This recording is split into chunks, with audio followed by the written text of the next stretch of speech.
Hello കൂട്ടുകാരെ, ഇന്ന് വൈകിട്ടത്തെ കാഴ്ചയാണ് നിങ്ങളെ കാണിക്കുന്നത്. നല്ല ചൂടാണിന്ന്. ഞങ്ങൾ കടയിലേക്ക് പോവുകയാണ് വെള്ളം കുടിക്കാൻ വേണ്ടി. കാണുമ്പോൾ നല്ല ചൂടാണിന്ന്, വൈകിട്ടായിട്ട് നല്ല ചൂടാണ് ഇവിടെ. സമയം 6 മണി കഴിഞ്ഞിട്ട് നല്ല ചൂടാണ് ഇവിടെ, നല്ല വെയിലാണ്. സമൂഹത്തിനിടെ നല്ല ചൂടാണ് അടിക്കുന്നത്.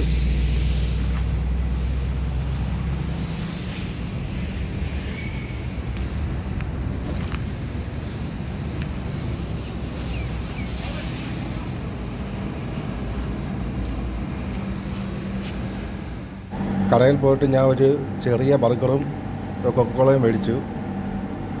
ഇതാണ് എൻ്റെ വൈകിട്ടത്തെ ഭക്ഷണം. ഇത് കഴിഞ്ഞിട്ട് വേണം രാത്രി ഇനിയും ഫുഡ് ഉണ്ടാക്കാൻ.